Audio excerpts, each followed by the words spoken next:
राज्यातील अंतरवाली सराटीत मराठा आरक्षणाच्या मागणीसाठी सुरू केलेलं उपोषण मनोज जरांगे यांनी अखेर मागे घेतले. काल रात्री मराठा आरक्षण अभ्यासक आणि मंत्री राधाकृष्ण विखे पाटील यांच्यात सकारात्मक चर्चा झाली. अभ्यासकांच्या सुचवलेल्या दुरुस्त्या सरकारनं मान्य केल्यानंतर राधाकृष्ण पाटील आणि भाजपचे आमदार प्रसाद लाड यांनी रात्री 10:30 वाजता जरांगे यांची भेट घेतली. सकारात्मक चर्चेनंतर मनोज जरांगे यांनी मध्यरात्री 1:15 वाजता पाणी पिऊन उपोषण मागे घेतलं. शासन निर्णय काढण्यासाठी मनोज जरांगे यांनी सरकारला मंगळवारपर्यंतची मुदत दिली आहे. तसंच शासन निर्णय न दिल्यास पुन्हा उपोषणाला बसण्याचा इशारा देखील जरांगे यांनी दिलाय. स्थानिक स्वराज्य संस्थांच्या विधान परिषद निवडणुकीसाठी अखेर महायुतीचे अंतिम जागावाटप निश्चित झाले. प्रचंड रस्सीखेच आणि जागावाटपावरील दावे प्रतिदाव्यांवर 17 जागांसाठी तिन्ही पक्षांमध्ये एकमत झाले. स्थानिक स्वराज्य संस्थांच्या विधान परिषदेच्या 17 जागांसाठी 18 जून रोजी मतदान पार पडणार आहे, तर 22 जून रोजी मतमोजणी होणार आहे. अंतिम फॉर्म्युल्यानुसार भाजप 11, शिवसेना 4 तर राष्ट्रवादी 2 जागांवर निवडणूक लढवणार आहे. प्रदेश आणि केंद्रातील नेत्यांच्या चर्चेनंतर जागांवर शिक्कामोर्तब करण्यात आलंय. अतिरिक्त 1 जागा पदरात पाडून घेण्यात राष्ट्रवादीला अखेर यश आलंय, तर 7 जागांवर अडून बसलेल्या शिवसेनेला 4 जागांवर समाधान मानावं लागणार आहे. मनोज जरांगे यांचं उपोषण कोणाचं तरी पॉलिटिकल कोअर सेट करण्यासाठी होतं. हे नियोजित आंदोलन होतं. जरांगे उन्हात बसले म्हणून या शासनाने ही तत्परता दाखवली. ही शासनाची तत्परता नव्हती तर ती त्यांची लाचारी बघायला मिळाली, असं म्हणत ओबीसी आंदोलक लक्ष्मण हाके यांनी सरकारवर कडाडून टीका केली आहे. दरम्यान प्रसाद लाड यांचा अपमान जरांगे करत होते. याचवेळी मुख्यमंत्र्यांचा सुद्धा जरांगे यांनी वेळोवेळी अपमान केला. यावेळी लाचार सरकार आम्हाला बघायला मिळालं. ओबीसी लोकांच्या वेदना आणि दुःख या सरकारला कधी दिसत नाहीत. जरांगेंच्या आंदोलनाला बळी पडून जात पडताळणी करणाऱ्या समितीवर दबाव आणला तर ओबीसी प्रचंड विरोध करतील, असा इशारा देखील लक्ष्मण हाके यांनी दिलाय. राज्यात गेल्या काही दिवसांपासून तापमानाचा पारा 40च्या पार गेलाय. त्यामुळे नागरिक उकाड्यानं हैराण झाले होते. अशातच आज सकाळी नागरिकांना दिलासा देणारी बातमी समोर आली. रविवारी मध्यरात्रीपासून मुंबईसह अनेक शहरात पावसाने हजेरी लावली. परिणामी मान्सूनपूर्व पावसाने मुंबईची लोकल विस्कळीत झाली. दरम्यान आज मुंबई शहरासह पालघरला येलो अलर्ट जारी करण्यात आलाय. दरम्यान भारतीय हवामान विभागानं मुंबई आणि पालघर जिल्ह्यासाठी पुढील 3 दिवसांसाठी येलो अलर्ट जारी केलाय. या काळात काही ठिकाणी विजांच्या कडकडाटासह मेघगर्जना होण्याची शक्यता असून हलका ते मध्यम स्वरूपाचा पाऊस पडू शकतो, असंही हवामान विभागानं म्हटलंय. 12 ज्योतिर्लिंगांपैकी एक असलेले श्री क्षेत्र भीमाशंकर मंदिर तब्बल 5 महिन्यानंतर 15 जून पासून भाविकांसाठी खुलं होणार आहे.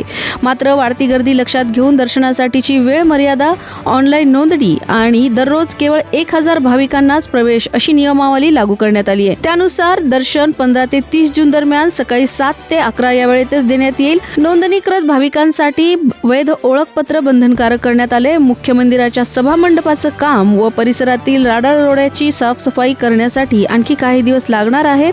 त्यामुळे भीमाशंकरचं दर्शन घेण्यासाठी भाविकांना 15 जून पर्यंतची वाट पाहावी लागणार आहे.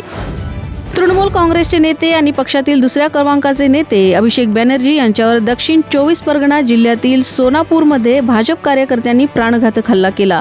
त्यांच्यावर अंडी आणि दगडफेक करण्यात आली. तसंच त्यांना धक्काबुक्की करून मारहाण देखील करण्यात आली.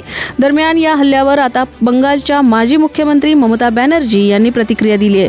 त्यांनी सत्ताधारी हे मारेकरी झालेत, भाजपला लाज वाटली पाहिजे अशी सडकून टीका केली आहे. अभिषेक बॅनर्जी यांनी हा हल्ला पूर्वनियोजित आणि भाजप प्रायोजित असल्याचं म्हटलंय. तसंच परिसरातील पोलिसांच्या अभावाकडेही त्यांनी लक्ष वेधले.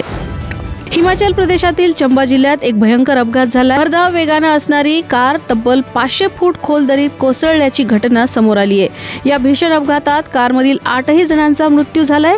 शनिवारी पोलिसांनी या घटनेची माहिती दिली. ही दुर्दैवी घटना शुक्रवारी रात्री उशिरा घडली. मात्र दरी अत्यंत खोल असल्यानं शनिवारी संध्याकाळपर्यंत स्थानिकांना या अपघाताची माहितीच मिळाली नाही. अपघाताची माहिती मिळताच पोलीस आणि SDRFची पथके तात्काळ घटनास्थळी दाखल झाली. घटनास्थळावरील दुर्गम भूभागामुळे बचाव आणि मदत कार्यात अडथळा येत होता. तीव्र उतार, खोल दऱ्या आणि बर्फाच्छादित प्रदेशामुळे बचाव पथकासमोर मोठी आव्हानं उभी राहिली. मिळालेल्या माहितीनुसार या गाडीत 2 मुलांसह चालक यांच्यासह 9 जण होते. त्यापैकी 8 जणांचा मृत्यू झाल्याचं सांगण्यात येते. न्यूयॉर्क शहराचे महापौर जोरान ममदानी यांनी इराण युद्धाला विरोध केलाय. त्यांनी हे युद्ध आत्ता संपलं पाहिजे, कारण याची सर्वात मोठी किंमत सामान्य लोकांना मोजावी लागत आहे असं म्हटलंय. एक पोस्ट करत ममदानी यांनी 3 महिन्यापूर्वी एक असे युद्ध सुरू झाले ज्यासाठी कोणीही मतदान केलं नव्हतं, पण त्याची किंमत त्यांना मोजावी लागली ज्यांचा त्यात काहीही सहभाग नव्हता असं त्यांनी म्हटलंय. तसंच या युद्धात हजारो नागरिकांनी आपले प्राण गमावले आहेत. तसंच 13 अमेरिकन सैनिकही आपल्या कुटुंबाकडे कधीही परत येऊ शकणार नाही असंही त्यांनी म्हटलंय. IPL 2026च्या अंतिम सामन्यात रॉयल चॅलेंजर्स बंगळुरू आणि गुजरात टायटन्स आमने सामने येणार आहेत. अहमदाबादमधील नरेंद्र मोदी स्टेडियमवर होणाऱ्या या सामन्याकडे संपूर्ण क्रिकेट विश्वाचं लक्ष लागलंय. बंगळुरू आणि गुजरात या दोन्ही संघांनी एकदा IPL ट्रॉफी जिंकली आहे. 31 मे रोजी म्हणजेच आज एक संघ आपले दुसरे विजेतेपद पटकावून इतिहास रचण्यासाठी सज्ज झालाय. बंगळुरू आणि गुजरात हे दोन्ही बलाढ्य संघ आता ट्रॉफी जिंकण्यासाठी सज्ज झालेत. IPL 2026चे विजेतेपद जिंकणाऱ्या संघाला 20 कोटी रुपयांची बक्षीस रक्कम मिळेल, तर उपविजेत्या संघाला 13 कोटी रुपयांचं बक्षीस मिळणार आहे. या व्यतिरिक्त प्ले ऑफ मध्ये पोहोचणाऱ्या इतर 2 संघांनाही बक्षीस रक्कम देण्यात येणार आहे. मालिकांच्या विश्वात TRP गाजवण्यासाठी स्टार प्रवाहानं नुकत्याच 8 नव्या कोऱ्या मालिकांची घोषणा केली आहे. या मालिकांमध्ये कोणते कलाकार दिसणार याकडे सगळ्यांचं लक्ष होतं. या मालिकांचे प्रोमो सोशल मीडियावर व्हायरल होत आहेत. झी मराठीचे अनेक कलाकार स्टार प्रवाहावरील मालिकांमध्ये झळकलेत. मात्र या सगळ्यात चर्चा आहे ती एका मालिकेची. या मालिकेत प्रमुख भूमिका साकारणाऱ्या नायिकेच्या पात्रासाठी एका प्रसिद्ध रील स्टारची वर्णी लागली आहे. या रील स्टारचं नाव आहे श्रद्धा पवार. सोशल मीडिया इन्फ्लुएन्सर असलेली ही अभिनेत्री रील स्टार आता छोट्या पडद्यावर पदार्पण करणार आहे. चिन्मय मांडलेकर आणि मंदार देवस्थळी या सुपरहिट दिग्दर्शक जोडीची मराठी मीडियम मालिका लवकरच प्रेक्षकांच्या भेटीला येणार आहे.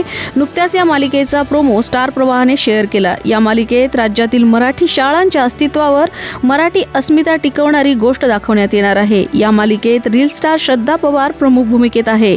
24 वर्षाच्या या अभिनेत्रीला पाहण्यासाठी प्रेक्षकांमध्ये सध्या कुतूहल असल्याचं दिसून येते.